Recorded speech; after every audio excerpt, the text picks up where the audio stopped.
Today we're going to talk about le passé composé, which is the regular preterite conjugations in French. Mind you, we're only doing the regular ones this time.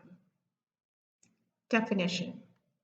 The passé composé is the preterite tense in French. Okay, what does that mean? The preterite indicates actions that are completed in the past.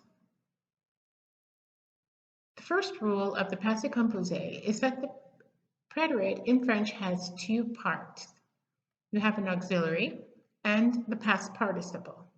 First, let's talk about the auxiliary. That's going to be some conjugated form of the verb être or avoir. You remember these. Okay, that's your auxiliary. Then to that, you have to add a past participle. The past participle of a verb is formed by removing the er, re, and ir ending and adding the appropriate ending, which would be accented e for er, u for re, and I for ir verbs. Now, you make the past participle of the verb that you are trying to conjugate. So you add an auxiliary, then you look at the verb you're trying to conjugate in the passé composé, and you make it into a past participle. Okay, so let's look at the passé composé conjugation of a couple of verbs. So, manger, to eat. J'ai mangé, I ate. Notice that I have the conjugated form of my avoir auxiliary, and I've made the past participle by taking the er off of manger and adding an accented e.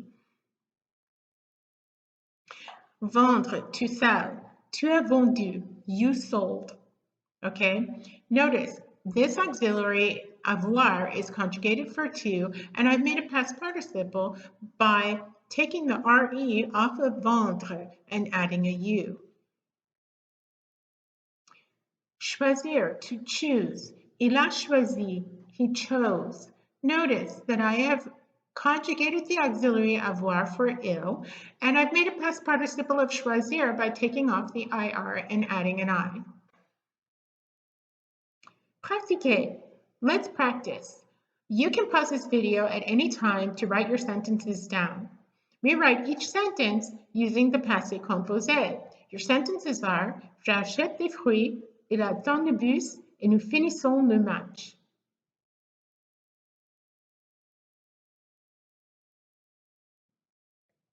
Okay, j'achète des fruits, I buy some fruits. J'ai acheté des fruits, I bought some fruits.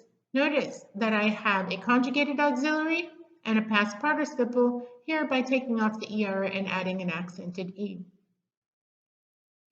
Il attend le bus, he waits for the bus. Il a attendu le bus, he waited for the bus. Notice I have a conjugated form of the verb avoir that goes with il, and attendu I made by taking the re off of attendre and adding a u. Nous finissons le match, we finished the match. Nous avons fini le match, we finished the match. Okay, notice we have conjugated the verb avoir for nous, and we made a past participle of finir by taking off the ir and adding an I. Now we're going to talk about the verbs of motion, or house verbs. Verbs of motions are verbs that indicate the movement of an individual through time and space. Interestingly, this also includes the verb rester, which means to stay. Note, the verb passer can be used with être and avoir, but it changes the speeding. When you conjugate passer with être, it means to pass by, but if you conjugate it with avoir, it means to spend time. Why are they called house verbs? Well, there's two ways to memorize them or to learn them. One is with this drawing that shows the house, and you can see the different motions through life, okay, that are represented here.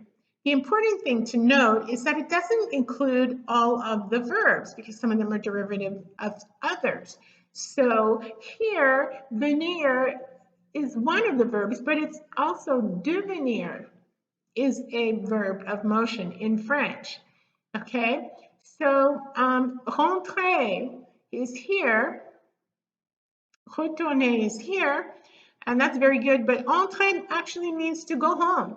So yeah, there are some things about this drawing that even though this, believe it or not, is considered to be one of the easiest ways to remember the verbs of motion, it may not be the most comprehensive. So let's look at another way to learn the verbs of motion.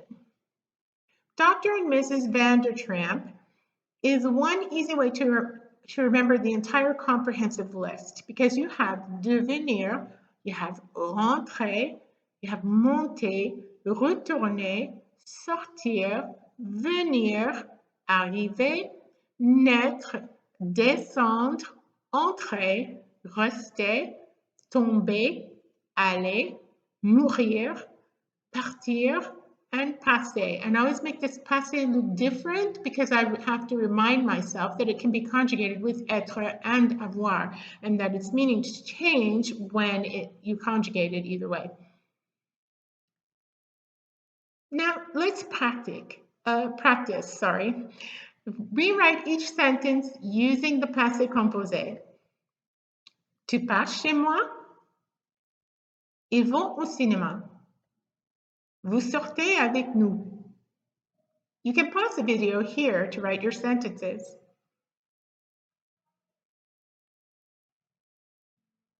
Right, let's look. Tu passes chez moi? Are you coming by my place?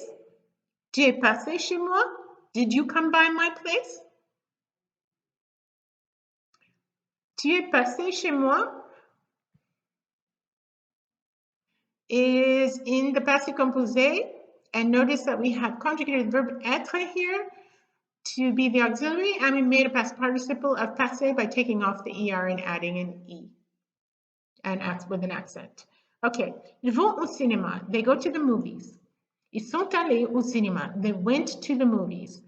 Sont allés. Notice we have conjugated the verb être here for ils, and then we made a past participle of aller by taking off the er and adding an accented e. Also notice that because when you conjugate with the verb être, you have to make agreements in gender and number. This is masculine, so we don't have to add an e, but we definitely have to add an s to the end of our past participle to make this agreement. Vous sortez avec nous. You go out with us. Vous êtes sortis avec nous. You went out with us. Notice that I have conjugated the verb être here for vous. And I've made a past participle from sortir by taking off the ir and adding an I. Notice also that I must be talking about one person because I did not add an s to this past participle, even though this, vous, can mean several people who you're familiar with, or one person for whom you have great respect. So this is one person for whom I have great respect here because I have not added an s to my past participle. That's it. You can watch this video as many times as necessary to master the passé composé, and check back for a practice exercise video coming soon.